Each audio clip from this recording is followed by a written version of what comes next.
Subscribe to our YouTube channel and press the bell icon to get the latest updates.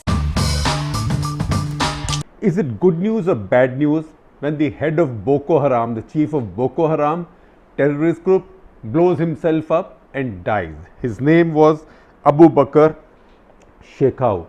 Now we generally know what Boko Haram is. We know that it's been active in northeast Nigeria. It's a very fundamentalist, violent, extremist group, so extremist that even ISIS finds it too violent and too extremist.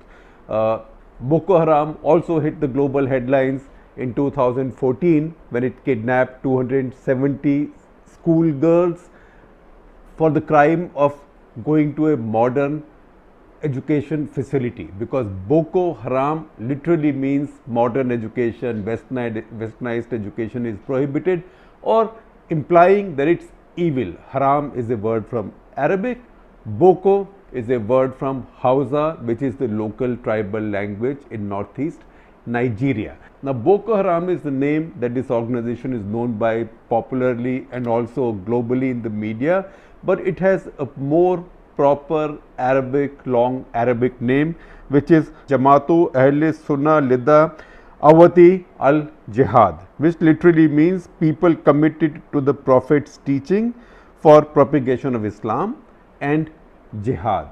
It became Boko Haram because it characterized itself with its attacks on schooling facilities, particularly on women, and then in the course of time began using many of these young women as human bombs. They would just tie bombs around their waists and send them into markets, churches, sometimes even to mosques. This was a terrible organization. The chief of this organization has blown it himself up. Is that a good thing or a bad thing? Now, as with many of these situations, nothing is black and white. Everything is a wide swath of grey, and darker usually than brighter. So while he has died, it will weaken Boko Haram as it is, but see what is it that might follow. So how was he killed? How did he die? That is the key to what we are trying to understand. He was at odds with a faction which is now getting larger, faction of Boko Haram, which broke away in 2015. After 2014, at some point, Boko Haram decided that they will become part of ISIS. They decided that they will submit to the authority of the ISIS in the Middle East. We all know about Mosul and Mosul to Syria, the large area that ISIS controlled at one point. So Boko Haram said they will submit to the caliphate. But within Boko Haram, there were disputes. Disputes were ideological and religious. A lot of people in Boko Haram said, look, Islam doesn't teach us to attack fellow Muslims. The rest of they did not have a problem with. I am not saying Islam teaches you to attack the rest, but they said we have no problem attacking the rest, but not Muslims. Also, we don't like the idea of using women as human bombs. So these ideological issues gathered, and this fellow, the leader, who had by now become very powerful and very prominent, it had also gone to his head, he began seeing himself as a big gang leader or big dada of that loosely administered, in fact hardly administered region, and he'd become a strong man in his own right. So ISIS leadership back home in the Middle East, they replaced him. They decided to replace him and make him number 2 to his successor, and his successor was somebody called Abu Musab al-Barnawi. So al-Barnawi became the chief. Shekau, Abu Bakr Shekau became number 2. This was not acceptable to Abu Bakr Shekau. So because Abu Bakr Shekau refused to accept this forced succession, the organization split into 2. So one was obviously Boko Haram. It stayed as it was as Boko Haram. The other one became the Islamic State of West African Province. That then became the new Boko Haram, and increasingly that's become more powerful than the original. Now they've been launching a war, they've been fighting Abu Bakr Shekau and his people. They had him cornered in a forest. In the forest called Sambisa, he was cornered. There was a firefight. He ran away with a few of his close lieutenants. He went into the jungles. For 5 days he was chased. Finally he was cornered into a bush. He was asked to surrender. He preferred to blow himself up instead of surrendering. So how do we know this? We know this because a spokesman of ISWAP, which is Islamic State of West African Province, he gave audio recordings to Reuters and AFP, and I am sharing a couple of stories from international press that talk about this. They shared an audio recording saying that he is dead for sure. They said Abu Bakr Shekau, God has judged him by sending him to heavens. That's what they said. And then they followed up. Now Abu Bakr Shekau has died many times.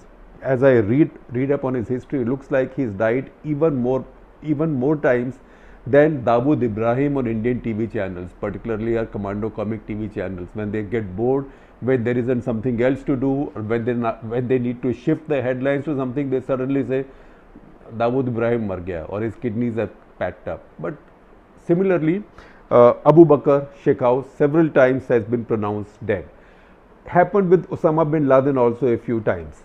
Now this time everybody involved is confirming that he is actually dead, and if he is dead, that means the equation there changes. Now if equation there changes, it means also all the experts say that ISWAP now, that is Islamic State of West African Province, they will now try to lure in other chieftains and other fighters in Boko Haram.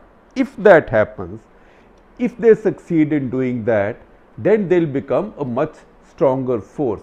By the way, in case you are wondering what an important global terrorist Abu Bakr Shekau was, he had a price of $7 million on his head by the American government. He is gone, but what happens is sometimes two evils control each other, they counter each other, they spend at least some time ammunition fighting each other, they kill each other's people. In this case, if one organization then collapses and gets neatly folded into the other one, then the other one becomes more powerful right now. Second has less of a challenge, because Nigerian army, which is otherwise very strong, Nigeria is a very strong, powerful, big country. It's the most populous African country, about 21 crore people and rising very fast. Among the fastest growing populations in the world are in this part of Nigeria. It is also an oil power, great inequality, widely spread out population, poor human development indicators, per capita income still a little bit higher than India's. That is because it's got a lot of oil. It is the 12th largest oil producer in the world and the 8th largest oil exporter in the world. In spite of that, in spite of the wealth, its northeastern part is a bloody mess. It's a mess. It's not controlled by the state, and its army in that region does not now patrol the area, does not bother controlling the area too much. They have confined themselves to what is called as super camps. So large bodies of the army live in camps. As and when an opportunity arises, they go out again in large convoys, large patrols, but there is no effort to control or govern the countryside or assert the authority of the state in the countryside. So it is in that free-for-all situation, that free-for-all region, that Boko Haram has been operating. Now the spokesman who issued this statement to Reuters and AFP, he said, quote unquote, Shekau preferred to be humiliated in afterlife than be humiliated on earth and kill himself by explosion. He also exposed this spokesperson that they asked him to surrender, repent and join them instead. But obviously Shekau decided to kill himself. Of the 270 girls that he kidnapped, by the way, in 2014, more than 100 still haven't come back, and many are presumed to be dead. And many who've come back, many of the women who they've been kidnapping, who've come back, tell you the same terrible stories that you hear of the ISIS in the Middle East. That is gang rapes, repeated marriage to the so-called fighters, very bad treatment, etc. So many of them are still missing. Many of them have been used as human bombs. You keep reading these stories. A human bomb blew up in a market in some village in Nigeria, northeastern Nigeria, killing a lot of people. Those are the ones that he's been carrying out. And in 2009, he launched his full-fledged insurgency. Muhammad Yusuf was the founder of the group, which was more puritanical to begin with, but as Muhammad Yunus passed away and Shekhau took over, he made it a purely armed insurgency, just a very large gang of thugs that nobody knew what to do about. Council on Foreign Relations, the Washington-based think tank, reputed think tank. Remember, its president Richard Haas has been my guest on Off the Cuff some time back. Council on Foreign Relations estimates that he and his group have killed more than 30,000 people. There are many other think tanks, Africa Watchers and big global media organizations which estimate this number to be at 40,000. More than 2 million people in that sparsely populated area have been driven out, so they become refugees or they become a floating population. So even when the founder Muhammad Yusuf was in charge, the preacher, even then this group was at odds with the government. It was still a violent group, though not as much as it became under Shekhau. Muhammad Yunus was then captured by the army, by the Nigerian army, and he died in custody. It was in that situation that Shekhau took over. Since then, Nigerian army has not been able to control him. What Nigerian army claims is that we've driven Boko Haram out of all the inhabited areas, any urban areas or large villages. Boko Haram on the other hand claims, and both are right in a way, that we have driven Nigerian army into their big camps, their super camps. We control the countryside. Nigerian army, in fact Nigerian government, which is a powerful government, so powerful by the way that they just banned Twitter. Muhammadu Buhari's government, he's the president right now, they got so determined to fight this force, that is the two different battles now, one Boko Haram, second ISWAP, that they set up a multinational force to fight them. That is, besides Nigerian soldiers, they got soldiers from Chad, neighboring countries, Chad, Cameroon, Niger, and also hired some South African mercenaries. In spite of that, they have not been able to control this menace. Now, as we understand this menace, we also read a lot of stuff in global literature, global contemporary literature, not literature, researchers, journalists and others now saying that because ISIS is being driven out of the Middle East, they lost Mosul some time back, they are now losing out and their area is shrinking. They actually hardly have a geographical stronghold or a foothold in the Middle East. They don't control a territory that's their own anymore. But it looks like, if you see all this analysis coming out from international sources, credible international sources, that the same ISIS is now moving to Africa. And in Africa also, the area generally that's called the Sahel. Now the Sahel, S-A-H-E-L, is a very large area. The area of Sahel is about the area of India.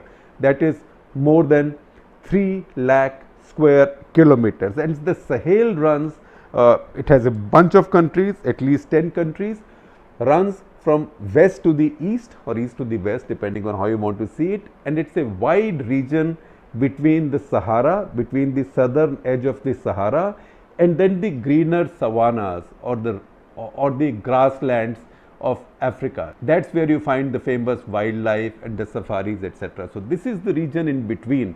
It's a very wide region, you can see on the map. It involves many countries from South Atlantic on the western side to Indian Ocean on the eastern side. So if you start from the western side, you have Senegal, southern Mauritania, Mali, Burkina Faso, Algeria, Nigeria, Chad, Sudan, North Eritrea.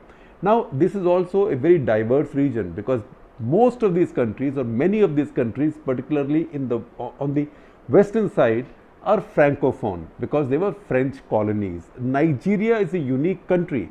It is a very large country in terms of population, 21 crores, largest single country in Africa, but it is an Anglophone country. It's a country that works in English. It has many languages and tribes, but it is English speaking, the elite speak English, the business of the government is done in English, whereas all the countries around Nigeria That is, if you see to the east, it has Cameroon, to the northeast, it has Chad, to the west, it has Togo, Benin also in the west, and Niger in the north. All these countries are francophone countries. They speak French. Now, ISIS has become very powerful in this large spread out Sahel region. And what this new development does is that around Lake Chad, please see the map, around Lake Chad, which is among the largest lakes in Africa. Lake Chad is now about, I would say, it keeps varying in size, but about 400 square kilometers. In fact, if you look at the data, it tells you that there's been such environmental destruction in this area that between 1963 and 1998, Lake Chad shrank by 95%. Lately, there seems to have been some improvement, but Lake Chad also borders several countries, as you can see on this map. Now, in that area, Boko Haram was popular. That area has water, that area has some more population. Now, if these Sahel groups and the ISWAP group take over that area fully, and this balancing more evil force of Boko Haram goes away, and Boko Haram fighters also join them, then Islamic State actually consolidates itself in the heart of Africa, and that is the crux of the situation right now. So, this is the crux of the problem, and this is the sum and substance of the issue, that one evil man is gone, a truly evil man, a man so evil and who ran an organization so evil that it kidnapped young girls all the time, treated them badly, gang rapes, mass rapes, torture, and forcibly sending them as human bombs, even as children. That fellow is gone, so the world has to heave a sigh of relief. But at the same time, the problem in this region, which is now become the world's most troubled region, that problem isn't getting any better. In fact, it may get worse because of his departure.